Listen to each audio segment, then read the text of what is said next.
Hola chicos, ¿cómo estamos? Bueno, hoy toca un vídeo un poquito más teórico. Os dejé una actividad para que buscarais información sobre lo que es una reacción nuclear y hoy vamos a ver lo que es una reacción nuclear que me parece algo flipante. Así que vamos a verlo.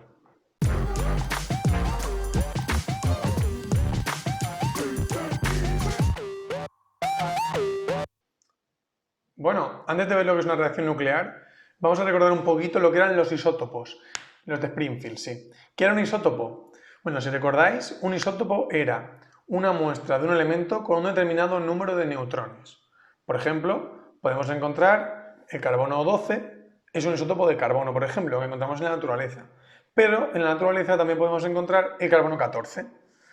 Es decir, son dos átomos del mismo elemento, porque tienen el mismo número de protones, pero tienen diferente número másico, es decir, pesan diferente, por tanto tienen diferente cantidad de neutrones. Si os fijáis, el carbono 12 tiene 6 protones y 6 neutrones, mientras que el carbono 14 tiene 6 protones y 8 neutrones. Cuando tenemos una muestra en la naturaleza de cualquier elemento, lo que tenemos realmente es una mezcla de diferentes isótopos. Quiero decir, en vuestro cuerpo ahora mismo hay muchos millones, y bueno, hay trillones de átomos de carbono. Y dentro de esos átomos, o sea, dentro de todos esos trillones de átomos, hay algunos, la mayoría de hecho, son del tipo carbono 12 y otros tantos, en mucha menos proporción, hay algunos que son carbono 14, es decir, pesan diferente. Sus propiedades químicas son las mismas, porque tienen los mismos protones y los electrones son también los mismos. Lo que cambia es el número de neutrones, cambia su masa. ¿Qué pasa? Que hay átomos que se hacen inestables en función del número de neutrones que tienen. Es decir, hay isótopos que son radiactivos. Y vamos a ver un poquito de historia para ver qué es una reacción nuclear. La primera reacción nuclear la descubrió Ernest Rutherford, que os sonará por algún modelo atómico que habéis visto últimamente. Bien, ¿qué observó Ernest Rutherford? Pues observó esta reacción. Lo que hizo fue lanzar ondas alfa, que si os acordáis las ondas alfa eran unas partículas con dos protones, o sea, átomos de helio, porque el átomo que tiene dos protones es el helio, y lo hizo colisionar con un isótopo del nitrógeno. Esto produjo, o sea, detectó que produjo elementos diferentes, es decir, que de esa reacción que hizo chocar, obtuvo átomos de oxígeno y de hidrógeno. Es decir, teniendo nitrógeno y helio, los chocó y obtuvo oxígeno e hidrógeno. Eso es una locura. Es decir, estábamos consiguiendo una transmutación de elementos, o sea, estábamos produciendo elementos nuevos. Y por eso estas reacciones se llaman nucleares, porque lo que se produce, esta reacción lo que estamos produciendo son cambios en el núcleo del átomo. Si recordáis, lo que diferencia un elemento de otro es el número de protones que tiene. Es lo que le da sus características a ese átomo en particular. Por ejemplo, el hidrógeno, como sabéis, tiene un protón. El oxígeno, en este caso, tiene 8 protones. El oro tiene 79 protones. Cualquier átomo del universo que tenga 79 protones es un átomo de oro. Entonces, ¿qué está pasando ahí? Es decir, ¿qué pasó ahí? Como podéis ver en el dibujo, lo que pasó fue que se produjo un intercambio de protones. Es decir, teníamos un átomo con 8 protones y un átomo con 2 protones.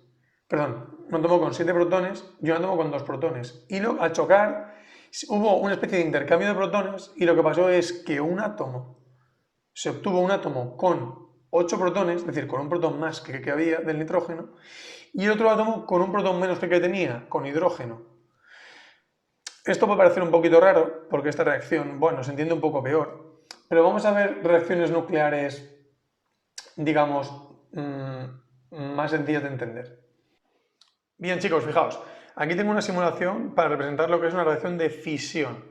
¿Qué es una reacción de fisión? Bueno, la fisión nuclear es una reacción en la que un núcleo, que está formado por un isótopo inestable, se rompe en dos núcleos más pequeños.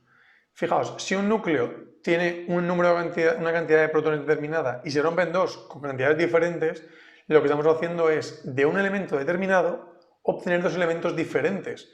Vamos a ver este ejemplo. Aquí tenemos un átomo de uranio. Como veis es el isótopo uranio 265.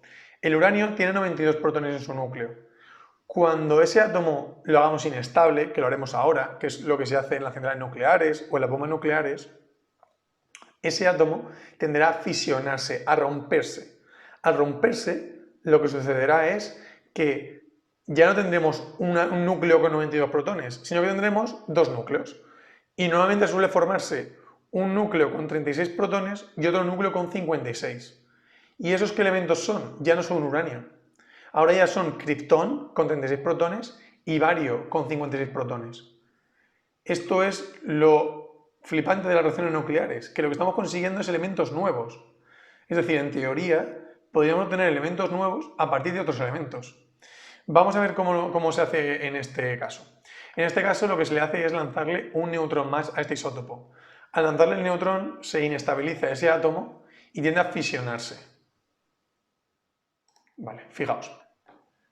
Lo que ha pasado es que este núcleo inestable se ha roto y se ha roto en dos núcleos diferentes, dos núcleos que tienen cantidad diferente de protones, por tanto dos átomos, dos elementos nuevos, dos elementos diferentes. Además, si os fijáis, esta reacción ha liberado 3 neutrones. Esos 3 neutrones son capaces de producir una reacción en cadena. Eso es lo que se utiliza en reacciones nucleares y en mononucleares también. ¿Esta reacción en cadena qué es? Si os fijáis, para empezar esto hemos necesitado un neutrón, disparárselo, ¿no? Pues si cada vez que se rompe uno dispara 3 neutrones, a los átomos que estén cerca de él también los fisionará, obligará a que se rompan también, y se producirá una reacción en que todos empezarán a encenderse. Sería como encender una cerilla en medio de una lata de combustible, por ejemplo. Si tenemos oxígeno y combustible, aunque la cerilla caiga en un punto determinado, la reacción se produce en toda la gasolina o el combustible que haya. Vamos a ver cómo sería una reacción en cadena. Fijaos, voy a poner un montón de átomos. Voy a poner un montón. Cuando yo dispare este neutrón, lo que haré será hacer inestable un átomo de uranio, que cuando se rompa, a su vez disparará más neutrones. Y el disparar más neutrones, fijaos lo que pasa con todos. Disparan más neutrones, que a su vez disparan más neutrones, que al final, ¿vale? Solo nos ha quedado un átomo aquí sin reaccionar. Este es un ejemplo de reacción nuclear de fisión, ¿vale? Es una reacción en la que un núcleo se rompe en dos. Estas reacciones se utilizan generalmente para energía nuclear. Otro tipo de reacciones nucleares, ¿cuál podría ser? Que supongo que habréis buscado. Y por un poco de lógica lo podéis pensar. Si la de fisión es una reacción en que se separan dos núcleos, hay otro tipo de reacción en la que dos núcleos pueden unirse, formando un núcleo nuevo. Es una reacción de fusión. Estas reacciones son reacciones que se producen, por ejemplo, en el Sol. Y son reacciones muy complicadas de hacer. ¿Y por qué cuesta mucho de hacer estas reacciones? Entre otras cosas. Pues porque imaginemos dos núcleos, por ejemplo, de hidrógeno, que lanzamos a mucha velocidad para que intenten unirse formando un nuevo núcleo. ¿Qué pasa entre ellos? Claro, para empezar los átomos, recordad que los núcleos eran minúsculos, mucho más pequeños que los átomos. O sea, cuesta mucho que justo coincidan los núcleos. Y además, si os fijáis, ¿qué va a pasar? Que este núcleo tiene carga positiva, porque tiene protones, y este también tiene carga positiva. Dentro del núcleo solo hay carga positiva y neutra, los protones y los neutrones. Entonces, cuando estén cerca, ¿qué pasará entre ellos? Que se repelirán mucho y se separarán. Es decir, este choque no será efectivo, no se forma una fusión efectiva. Pero ¿qué pasa? Si alcanzamos una temperatura suficiente, hablamos de millones de grados, puede ser que los choques sean tan violentos que los núcleos se unan, es decir, que los protones llegan a chocar formando un nuevo núcleo. Y ya no tendríamos hidrógeno, ya no tendríamos dos átomos con un protón, tendríamos un átomo con dos protones. Este átomo sería un átomo de helio. De hecho, al Sol se le llama, el elemento helio se le llama helio por el Sol. Helios significa Sol en griego. Entonces, estas reacciones nucleares de fusión nos van a ayudar a entender de dónde vienen nuestros átomos y cómo hemos sido formados. No nosotros, porque nuestros átomos llevan aquí mucho tiempo antes que nosotros, sino de dónde han salido estos átomos que me forman a mí, de dónde ha salido el hierro que hay en mi sangre, de dónde ha salido el oxígeno que hay en mis moléculas de agua. Y eso lo veremos en un vídeo que os colgaré la semana que viene y que, bueno, es mi vídeo favorito de internet. Y bien, chicos, espero que esta explicación os haya ayudado un poquito. Yo creo que la búsqueda previa también os ha ayudado un poco a saber de qué va el tinglado. Y me parece un tema muy, muy interesante, porque esto nació por el deseo del ser humano de obtener oro, metales valiosos, a partir de metales más baratos, como hierro o plomo. Bueno, digamos que esa teoría se abandonó porque pensaba que era imposible, pero hoy en día hemos demostrado que la transmutación es posible.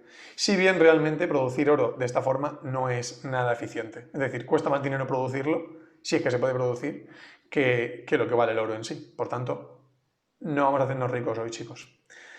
Y nada, espero que os haya quedado claro el concepto y cuando os ponga la actividad de lectura y el vídeo, espero que lo flipéis como lo flipo yo con esto. Bueno, un saludo, chicos.